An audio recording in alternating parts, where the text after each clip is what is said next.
Introduce our MC for the evening, Sister Michelle. Are you there?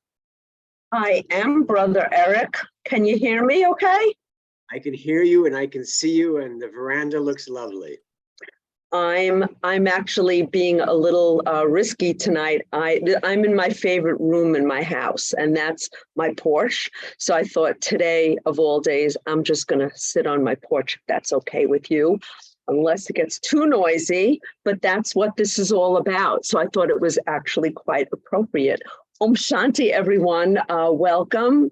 My name is Michelle, and I am one of the co-MCs for our Thursday Insightful Conversations. So I'm very happy to be here again, and welcome to our seasoned veterans, as well as if there's anyone new in the audience, welcome, and hopefully you will make this into a wonderful habit of joining us each Thursday as we explore our spirituality in many different ways. It's kind of associated with the month that we're in.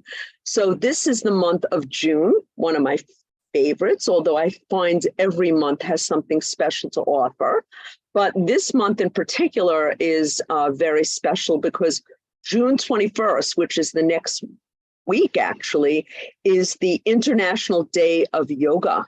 And in fact, we're going to ask her to speak about that, our speaker tonight, who's Sister Judi Rich, is actually doing a yoga session every day with the Brahma Kumaris in honor of, for the month of June, for International Day of Yoga.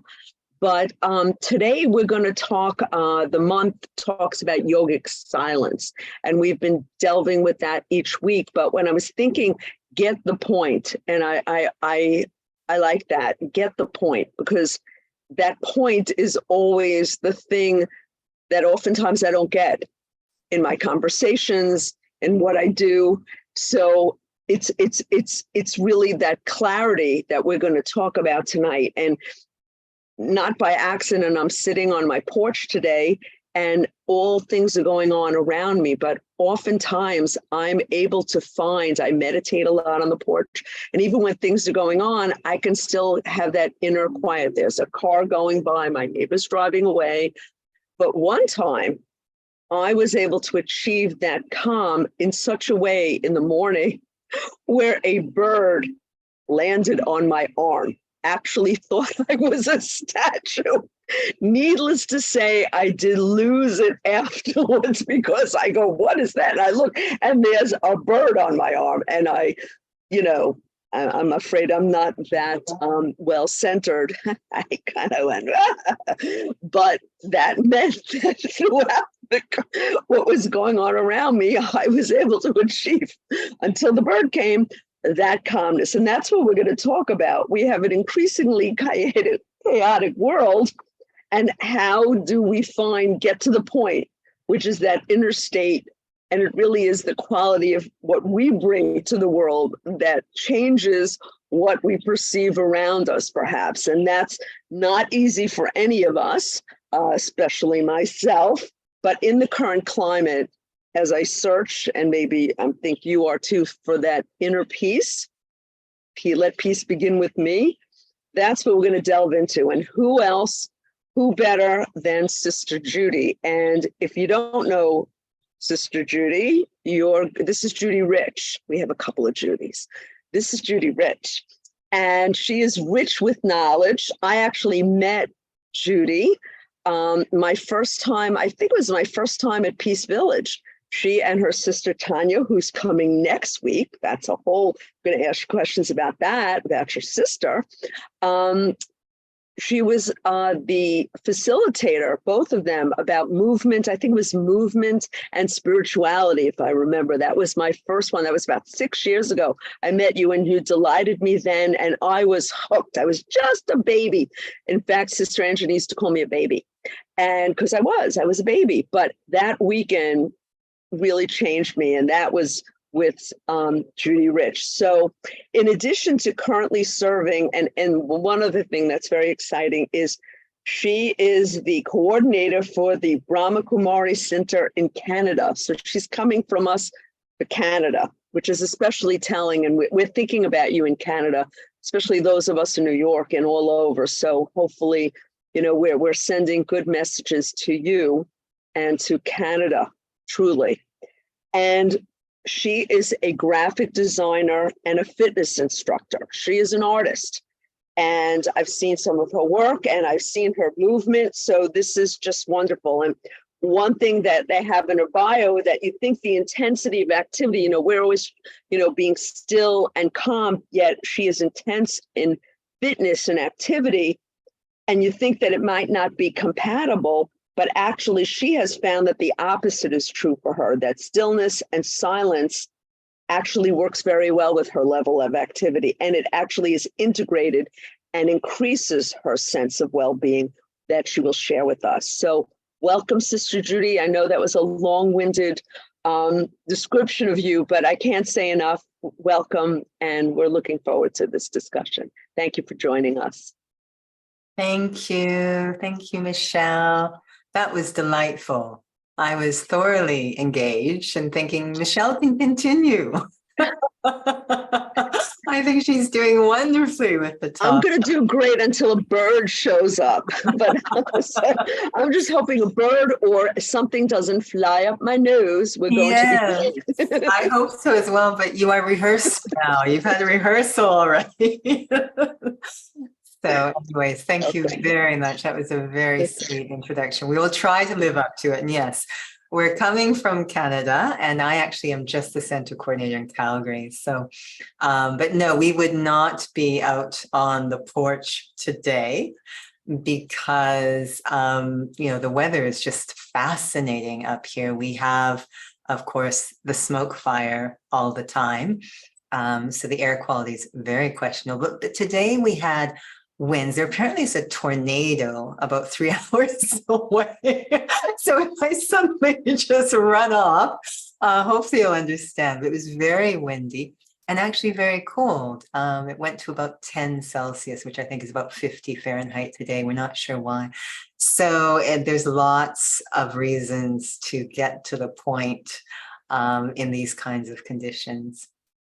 But this is actually very connected to my favorite reason, actually, that I study and stay with the spiritual study. I'm not sure why, but I'm so drawn to this idea of spirituality in action. I think for many of us, the image of spirituality is, if not sitting in a cave, at least sitting in a very quiet space, maybe candle, nice music, nice lighting. Okay, maybe a bird comes along every once in a while, but fairly calm, very quiet, very still. So I can actually connect with that piece. I think that's most of our idea of spiritual endeavor. But actually, I find having very rich experiences while in action fascinates me. And that really does seem the point of a spiritual study, is learning how to integrate those spiritual experiences into my day-to-day life. So that's maybe where the conversation will start and end. But for me as well, from very young, I'm not sure whether my inner interest invoked this or because it happened, the inner interest developed. Doesn't matter whether it was chicken or egg first, but I was placed at a young age in ballet, which was very unusual, but was put into ballet at a very young age. And you will meet my double sister, if you will, spiritual and physical sister, Tanya, next week. And she's a little older, so she was placed in ballet first. She may not want me to mention this, but she was just a little bit kind of accident prone. So it was felt that if she was put in ballet, it might help. And as the younger sister, it's like, I have to do whatever she's doing. I want to do it too. So they put us in ballet. And I mention it because ballet is an extremely athletic endeavor. I often feel it's not actually realized how it's a sport. It's an extremely arduous endeavor, but there's that grace because there is such need for inner stillness. Now, yes, it's at the physical level, but inner stillness is so required to produce that kind of physical expression. So it's an integration at a physical level of inner stillness and outer expression. And that really went so deeply. And again, I'm not sure if because of that, I think about the integration, or I was already predisposed and ballet just seemed a match. But it very much was nurtured in that. I wasn't great at ballet, but that particular propensity to integrate stillness with expression was really, really nurtured through ballet. And in fact, of course, many of you know that ballerinas are on point. So we used to talk in ballet class about, have you gone on point yet? What age you go on point? Eventually, yes, we went on point. And again, I don't think they make it look so easy, So to realize what it takes to balance on a little point and do all the things they're doing, what's required. So I find it's a wonderful metaphor for this topic. So it might sneak in every once in a while, the metaphor of ballet, particularly on point. But to start with, to back up, why would I want to get the point, I guess? And I remember while at work one day, I saw someone, working in a fitness facility, so having a t-shirt on. It was a corporate t-shirt, and on the back, it said, "Get the point, everything else is pointless." So this idea, there's a reason, there's some value in being able to, when we say get the point, that which is most valuable or necessary. And the question, of course, begins, for what? So having our objective clear is super important in understanding why I want to get the point. So in the study of Raj Yoga, we use a formula which is called aim and objective. So we first have to have a very clear objective. And in terms of what Raj Yoga offers, the business of Brahma Kumaris Centers is happiness. That's it. That's our entire business. We're in the happiness business, the peace and happiness business. And this idea that's proposed that when we are kind, we are happy. So this is why it's called humankind. When we are kind, our hearts are actually built this way. When we are kind, we are happy. And that's kind to ourselves, kind towards others, which would happen if I'm kind to myself, and kind towards nature. So when we are kind, we are happy. So the study really, really supports us, teaches us on what it takes to be kind. So my objective is to be happy, and kindness, or sometimes we say pure-heartedness, is essential in order to be happy. And you can reflect on that for yourself, how you feel when you're, as we say, get a little ugly in a situation. We often might rationalize, but the bottom line is we don't feel that great inside.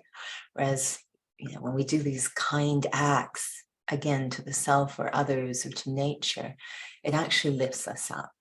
So kindness is connected to happiness. Pure-heartedness is connected to happiness. So my objective is to learn how to be kind, humankind, or pure-hearted. So that's my objective. But I need to have the method. So I know what I want.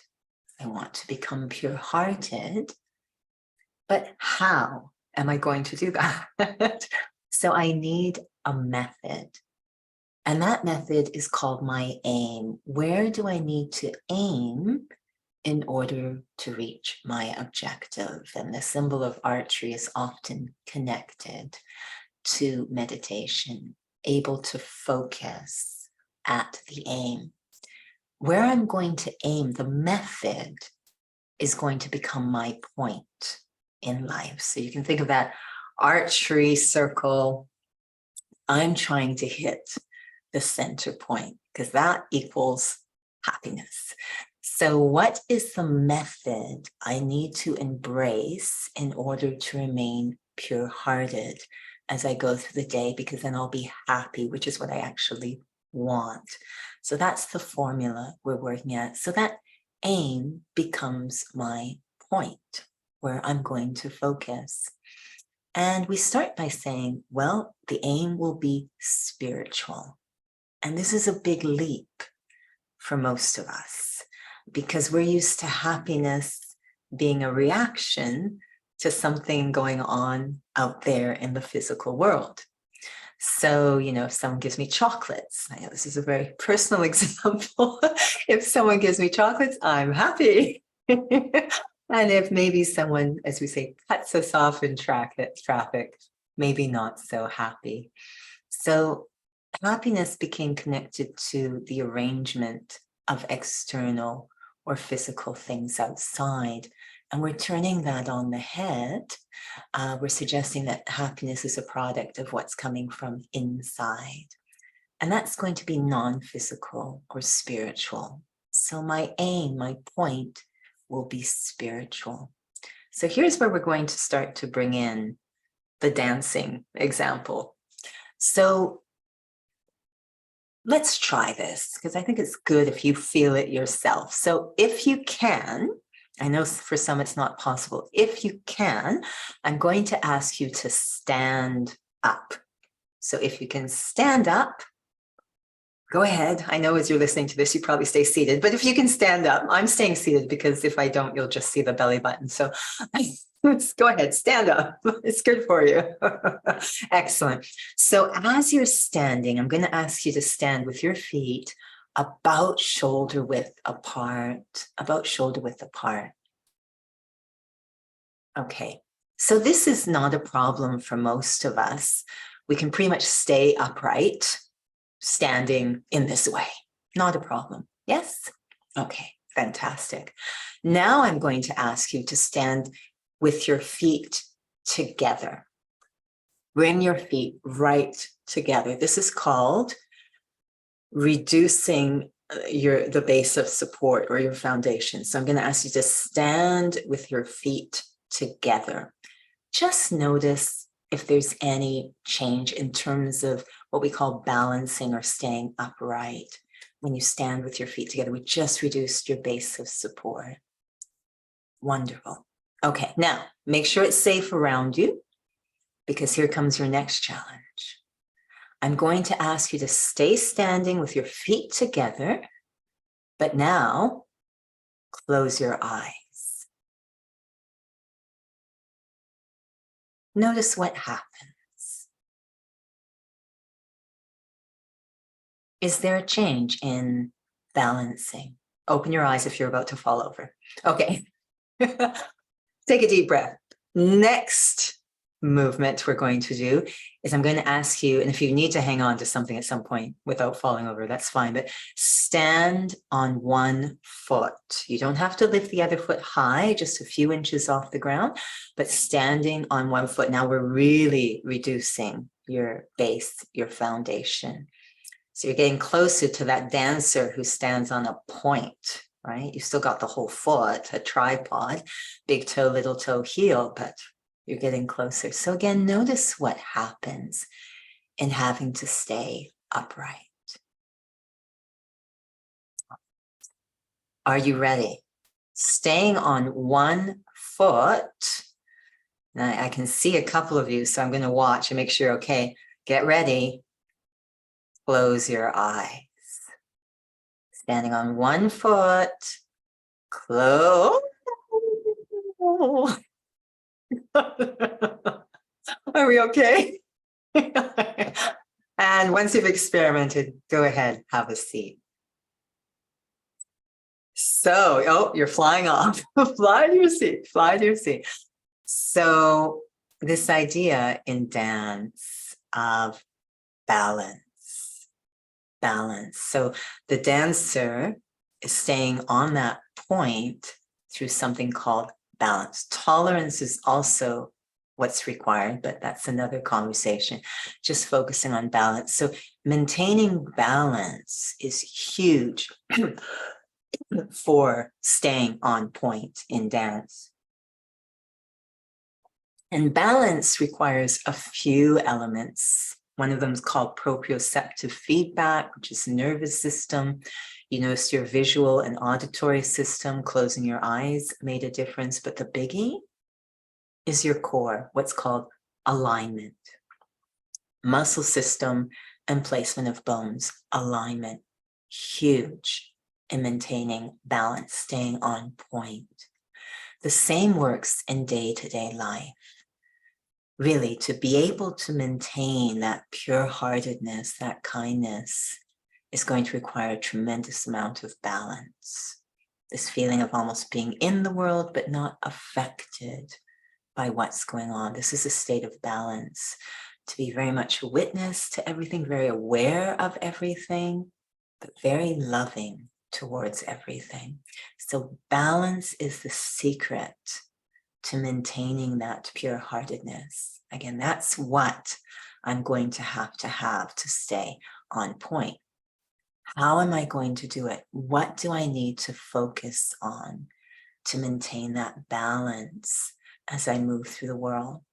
Like the dancer, top of the list, alignment, alignment, alignment, alignment.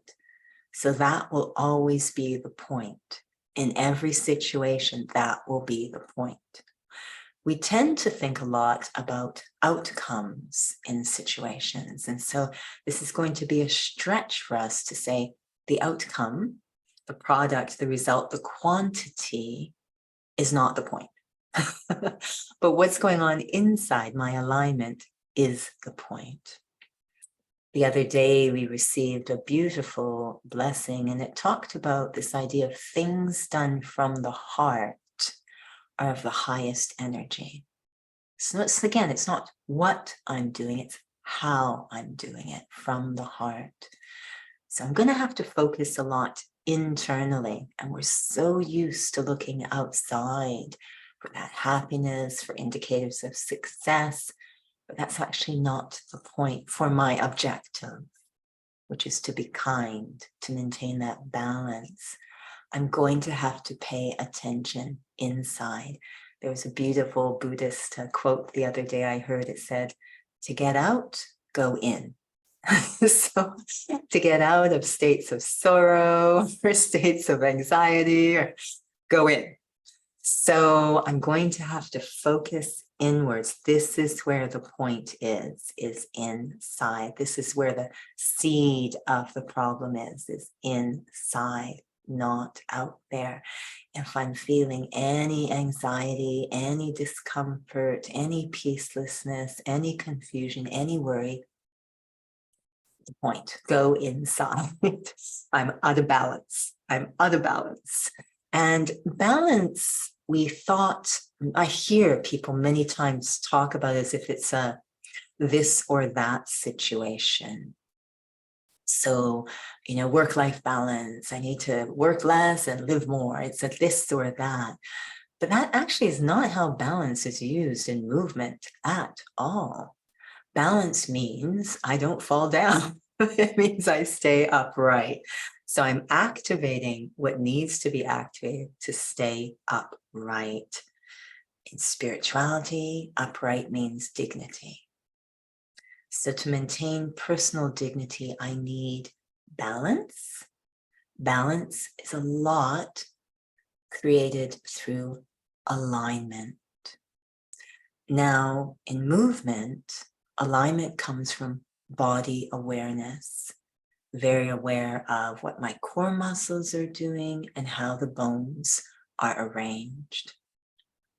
In spirituality, which again is where that kindness is coming from, alignment is based on self-awareness. So for the body, it's body awareness, but for us, me, the being, it's self-awareness. And the term that we often use for self in spirituality is spirit or soul. So awareness of the state of the self, I, the soul. What state am I, the soul, in? I have to pay a lot of attention to that. It's amazing how much we lose ourselves as we go through the day. Again, because we're focusing so much on what's going on outside. So even now, as you're listening, are you getting tangled up in what I'm saying and what I look like? And have you forgotten? Have you disconnected with yourself? It's very, very easy for us to kind of disconnect, which means there's no alignment. So I can be thrown off by anything that happens suddenly because I'm really not aligned. For the ballet dancer, they are drilled and drilled and drilled on alignment over a long period of time to the point that it becomes natural. So there's the joke that you can spot a ballet dancer from a mile away. They have classic posture because it's been drilled and drilled. So now it's become natural. They don't even think about it. So this is actually why we have seated meditation, because it's really quite unnatural to have to sit down in a quiet space with nothing going on, maybe some soft music, just to connect to myself. It's really kind of strange, right? This is how out of alignment we got. But I need to do that consistently, daily, to build it up so it becomes natural and starts to flood over into my day-to-day activity. I can hold that alignment or connection as I go through the day.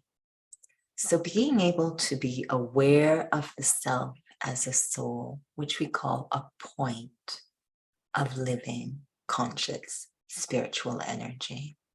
So I, the soul, am the point. The point I have to get is this experience of the self as a soul, because that experience is extremely calm and pure, very, very calm. You'll hear us saying all the time, Om Shanti, Om Shanti, Om Shanti. And we use it, unfortunately, in a variety of ways.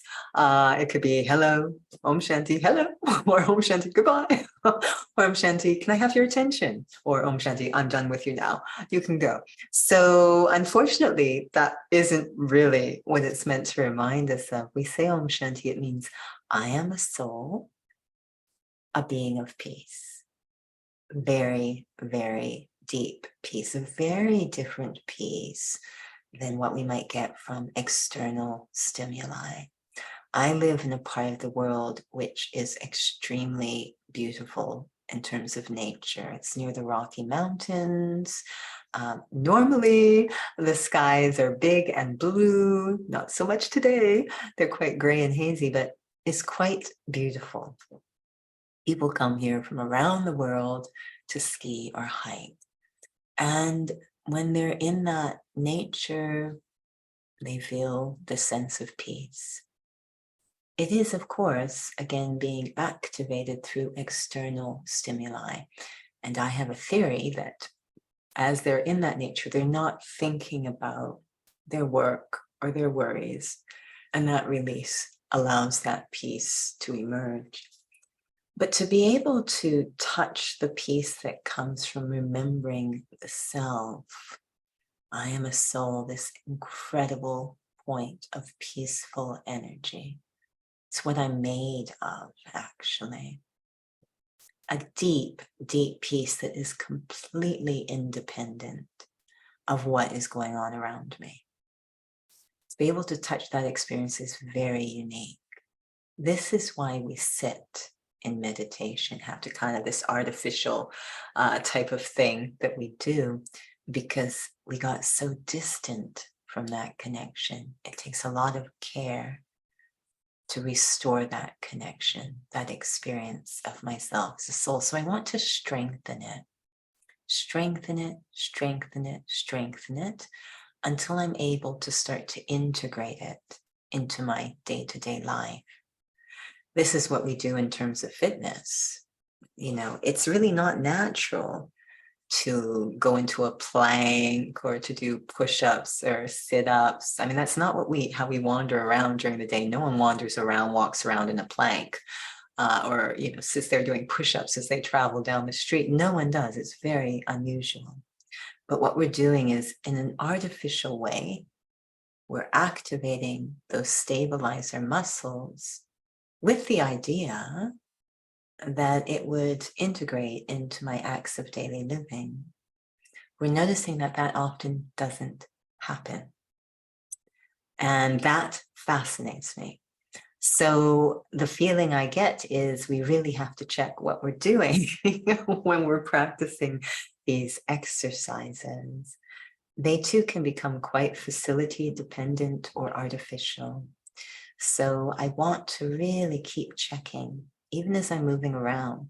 We have this thing called traffic control, TC, which I call TLC, taking care of the self, where every once in a while I want to just check in, recreate those moments I have when seated, and experience in a second, a few minutes, that connection to the still point, the self. I am a being of peaceful energy. Everything else is bonus. That's the main thing. That's the point. If I can hold that experience, that alignment, and integrate it into my day-to-day life as I'm talking to others, as I'm performing tasks, I will stay in balance. That is, I will have that kindness or benevolence, whatever is going on. And this is an incredible lift to our hearts when we're able to be gracious in situations, an incredible lift to our heart. And it's interesting because being in fitness, and I know Michelle mentioned at the beginning this yoga journey, I actually, in fitness, I don't really teach a lot of hatha yoga, very, very little. And it's mostly integrated or fused with other disciplines. Most of what I'm teaching is boot camp and interval training and really crazy stuff. Really shouting and yelling. Insanity. I love to experiment with inner stillness in those chaotic moments. I really love to experiment with inner stillness because I feel like I'm taking care of the participants. There's a difference between taking care of their bodies and taking care of the participants, right? So the physical exercises we're doing is taking care of their bodies, which is fine. But in terms of their being, them, the soul, that the only thing that will benefit them is to be around a peaceful energy. And I remember a few years ago, quite a few years ago now, we had been invited to, I think it was a fundraising event in the city, something in the medical community. And they asked the Brahma Kumaris to come and open the event with, usually they have a prayer, it's a meal, etc. But we just said we'll do a meditation. So it was a meditation at the beginning of this event. And so just before it started, they introduced me to the MC, a lovely woman. And the moment that we met, that feeling, you're looking at someone saying, I know you, but I don't know where I know you from. So we're sitting there both trying to rack our brains. Was it from the YMCA? Was it from this and that? And just before we go on, she goes, I know where I know you from. So the city of Calgary offices had offered some wellness sessions for employees. So it was from these wellness sessions. So go up, do the meditation, all about connecting to the selves, the souls. Come down, the MC goes up. And to my horror, she starts to say, So some of you may not believe this, but I actually know Judi from somewhere else. And she says, yeah, she was my boot camp instructor. And I'm thinking, this is horrible. We just did this peaceful experience and she's talking about boot camp. She was my boot camp instructor. And I'm thinking, this is just so strange. And she said, but the reason I'm mentioning it, she added, is she said, I could never quite figure her out. And I had no idea. I had no idea any of this was going on. She said, because she'd be sitting there yelling at us and telling us to do more burpees. And we always felt very pulled to do it. But it wasn't because she was yelling at us. What she actually shared was it was because of this calm, this sense of calm that you just experienced in the meditation. It was the calm that was inspiring us, not the yelling.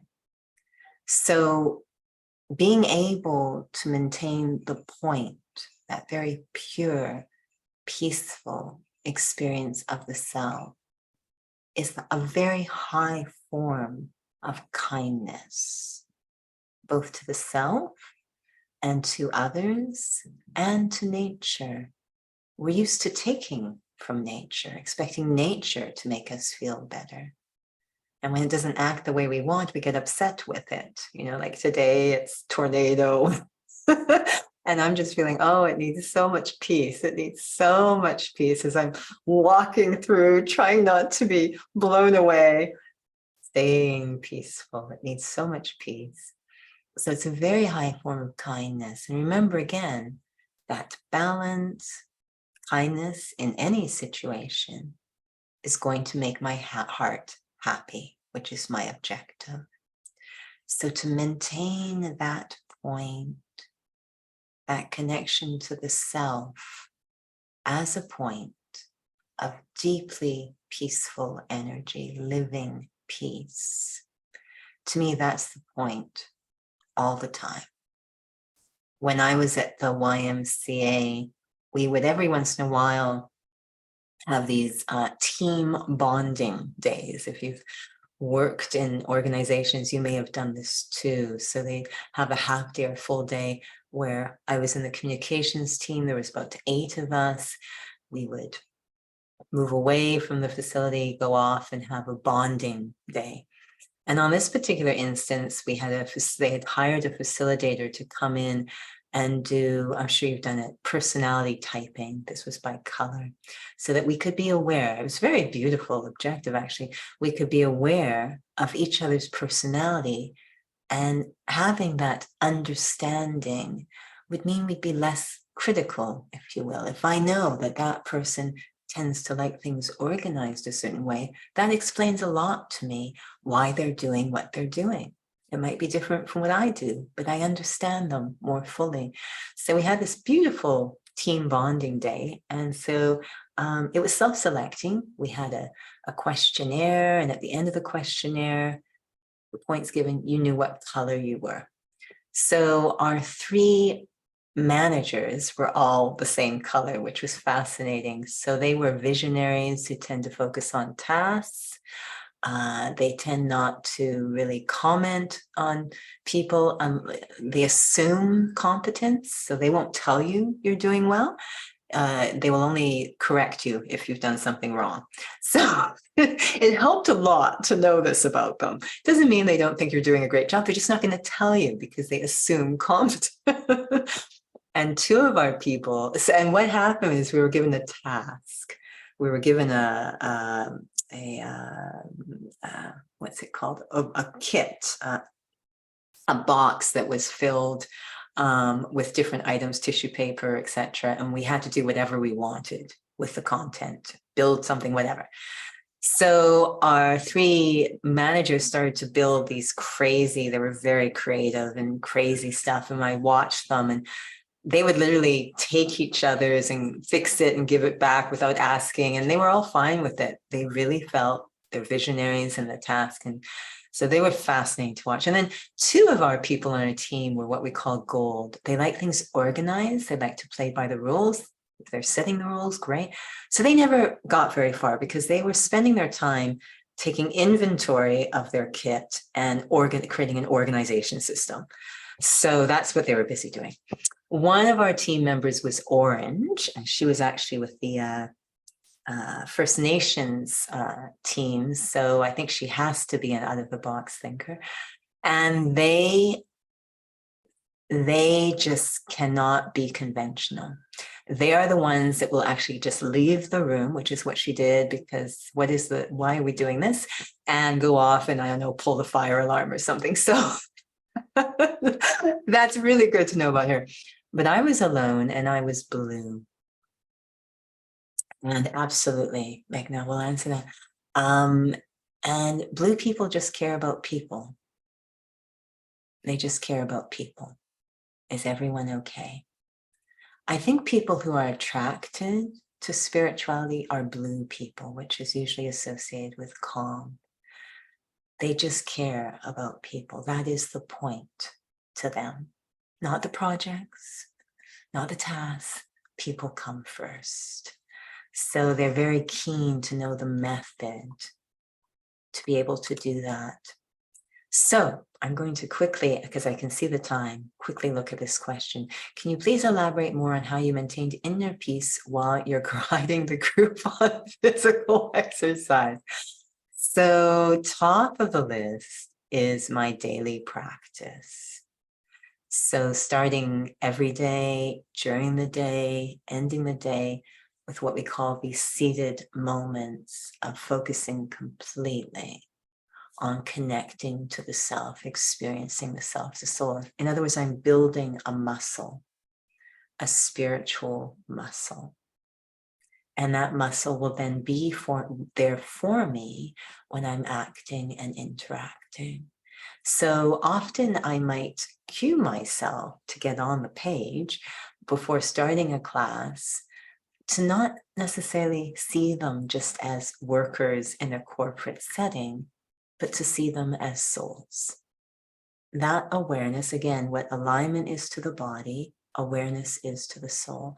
That awareness, that the point is, at the end of the day, we're all souls. Everything else changes.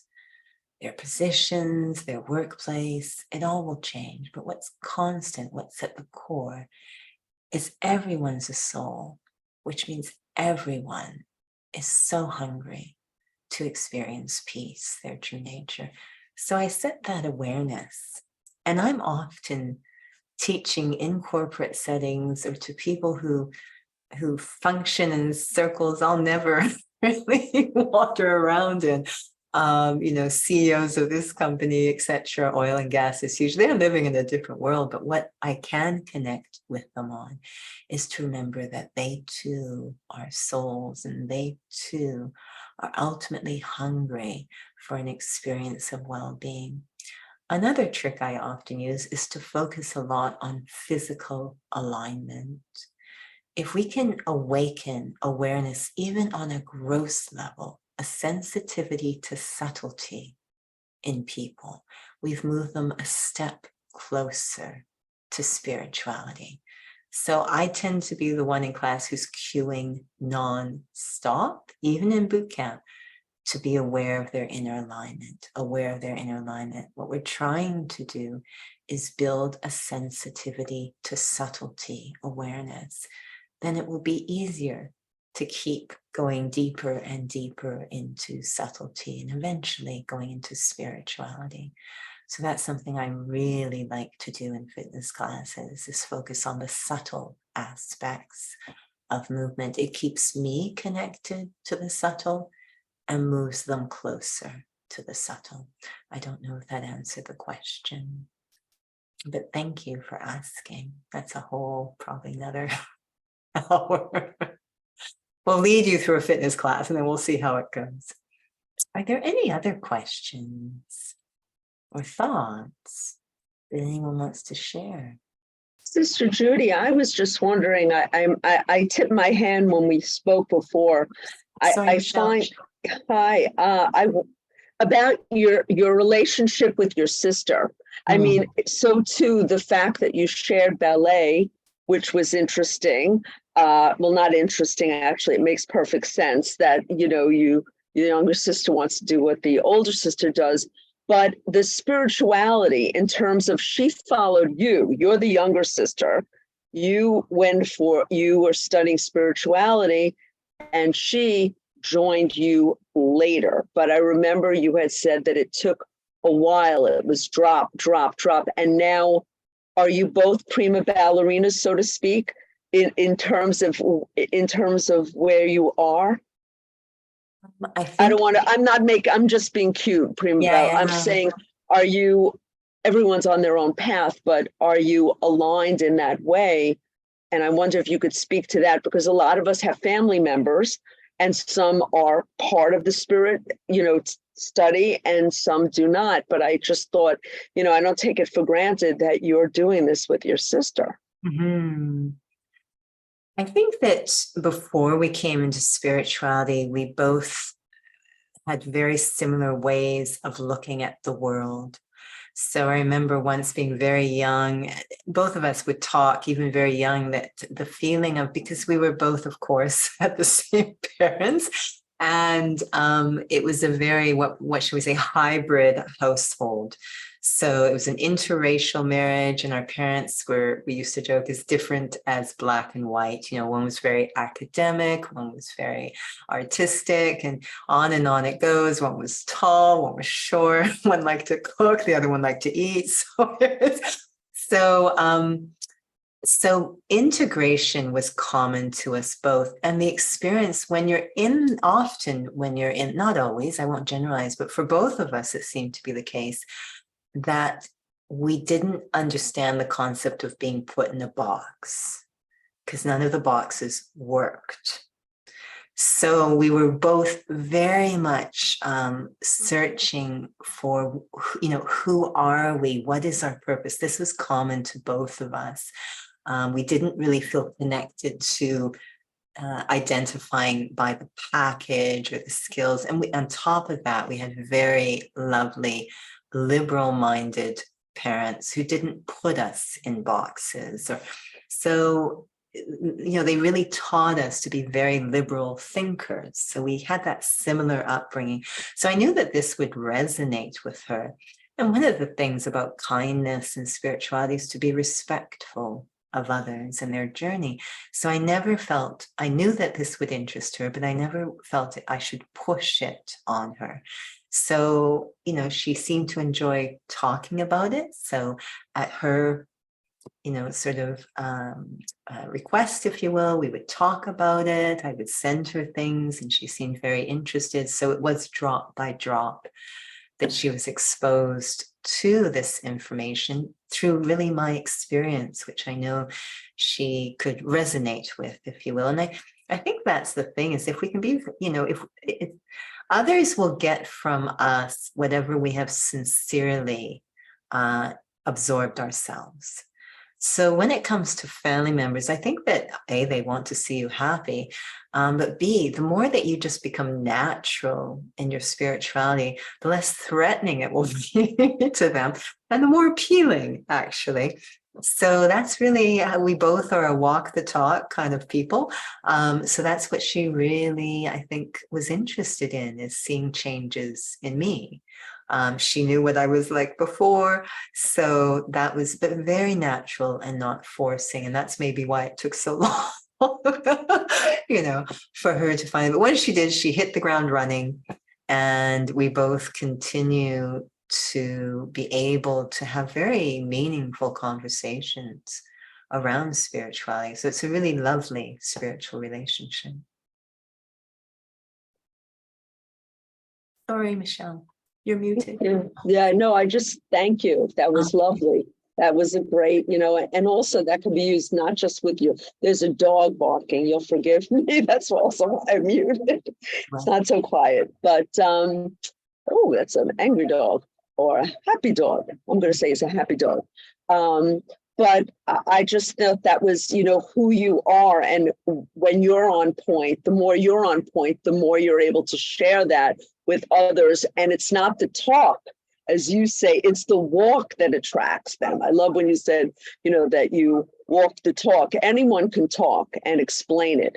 But when you see a person do it, that's what really attracts that person. So that could be used for anyone. That was lovely. Are there any other questions? I'm sure there may be some comments or questions. You gave us a lot, and it was beautiful. The ballet as a counterpoint to the stillness was just spot on. I'm going to have to focus on that. It was just, there were a lot of things that really stuck out for me, but I don't want to take away from others. Anyone has any questions? You asked such an important question. What is necessary for you as an individual? Why are you here? What do you hope to achieve? That aim. A lot of times we just wake up in the morning, and even in spirituality, okay, it's time to meditate. Oh, it's time to, remember. Oh, it's time. But that's not necessarily that objective. It has to be moment to moment almost. But as you said, the ballerina, you can always spot a ballerina. It's that constant practice that you can spot them. I work in Manhattan, and there are certain people that you walk and go, she must be a ballet dancer. You just see that way, that movement, but that's work. Yeah. Yeah. That's the work. It is. And, it's really true, Michelle. When I wake up in the morning and think about what would make today a successful day? And it's always the same answer every day, that I was gracious the entire day. That would be, and there's a lot going on. There's a lot that happened today. And it's actually not, I gave a great class or, I produced this. It's, was I gracious today? For the dancer, it's, was I graceful? For the soul, it's, was I gracious? And gracious, of course, means to be extremely respectful, even in extreme situations. So that is my objective. That was another star point, because it's true. Good days, I remember the good days because it was a kind day. I was kind and everyone was kind. And that's a day I would say, I used to call it a cat. I don't have cats, but gee, that's a 3-yarn day. And that would be the day when I, didn't bring anyone sorrow. And as a result, I received no sorrow. What a beautiful day. So that's great.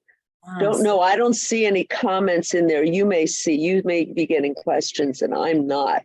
So that's, but you know what? I was wondering if you can do a meditation, gee, and I forgot what you had said, but there's, that's another thing. It slipped my mind, but to integrate this into a meditation, like that point, that would be because everything you said tonight, we talked about, making it achievable, if you will, and practical, and everything you talked about was practical approaches to this. So I'm wondering if you can swing for the bleachers and do a meditation like that. Wow. With everyone's support. Yes.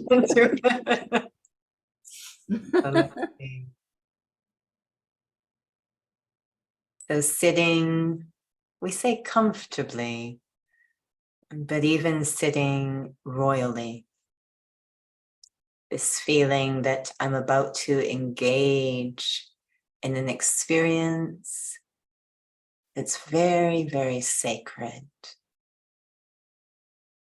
The point behind quality of life, very sacred. And that means going not outside the self, but inside. Entering into my own inner world. That vast space that seems to be behind the forehead, even though it's not a physical space. But that vast space inside of thoughts and feelings and dreams and hopes, choices, memories, attitudes, perspectives. Very powerful space. that really shapes how I experience the outer world. It's like a tree inside. So many aspects to my inner world. I can even visualize that very robust tree of my inner world. And my mind's eye moving from the leaves to the twigs, to the branches, and down the trunk to the roots, and finally to the seed. That seed from which all the activity of my inner world grows. The point, the center point of my inner world is awareness. The experience I have of myself. Very often, I've had an external, physical, or temporal experience of myself, thinking I'm the body in which I sit, or the relationships, or the different roles and responsibilities. But I'm far more than that. All of that comes and goes. There's something far more still and timeless, solid and stable about the self. Beyond the temporal, through every moment of my life, I am one thing, one point, a soul. I, the soul, traveling through time, through different scenes and situations, sometimes traveling alongside other souls.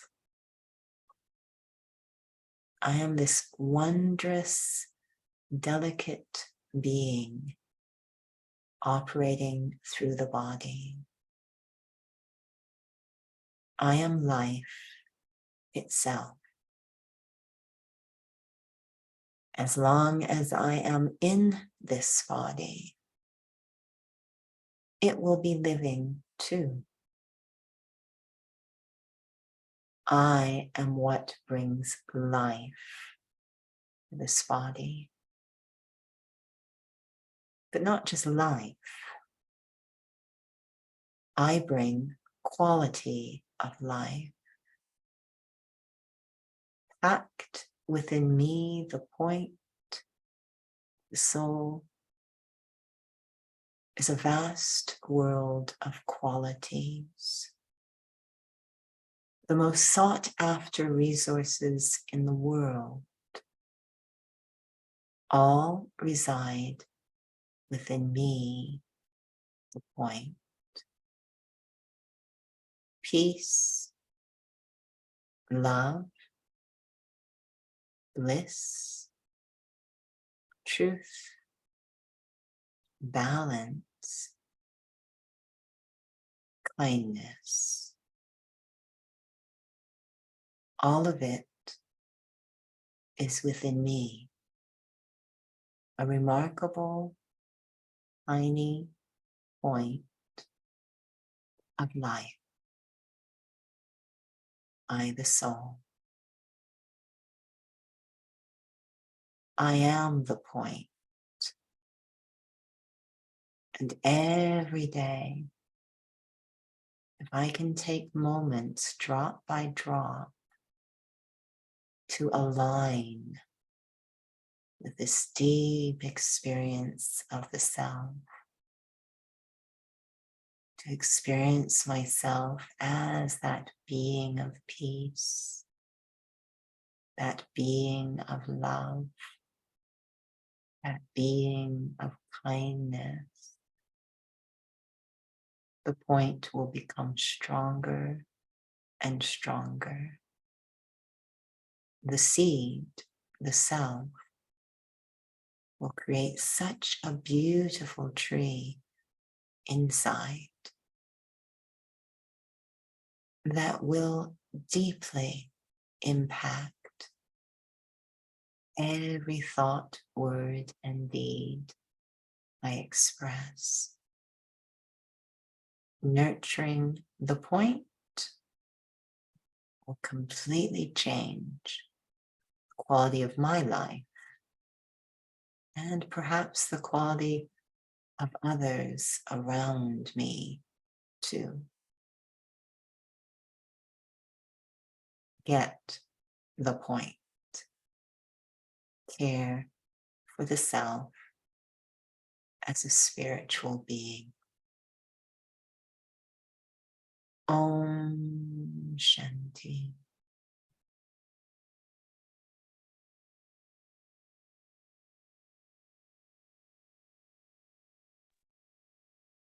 Om Shanti. And truly, I think it was important that you mentioned about Om Shanti, how sometimes words, they have to mean something too. So thank you for saying that as well. But I can really say to you, Om Shanti, after that meditation. So thank you. Thank you. And everyone, do you feel the same way? Those I could see, shake your head, right? That meditation, Om Shanti. So that was wonderful. So much to think about, so much to churn on. I'm not just saying it, really, I have 2 sheets of notes here that I'm going to use. So thank you so much. It was delightful. And I hope that, nature is kind, that I know you're kind to nature, that it will, at least for you, will turn around in Canada, because we love Canada and we want Canada to do well, So thank you again. And we're excited because we're getting another Rich next week. That's Tanya. And Tanya Rich will be joining us as we continue on our journey through yogic silence. And that is going to be body and soul. So you touched on that. Maybe we'll go deep on that too. And I like the picture of deep into the waters. So thank you. Thank you to both Riches. We are rich. Thank you so much. And thank you, Brother Eric. Welcome back, Brother Eric. Everyone say hi to Brother Eric. Hello, everybody. This is one of the most challenging insights we've had because I'm still standing on my 1 foot. Tell me when I can open my eyes. Tell him, Judi, can he open his eyes so we can close down? Okay. No, he has to stay on that 1 foot with his eyes. Rudolf Nureyev doesn't know what he's missing. Exactly. He's got competition in area.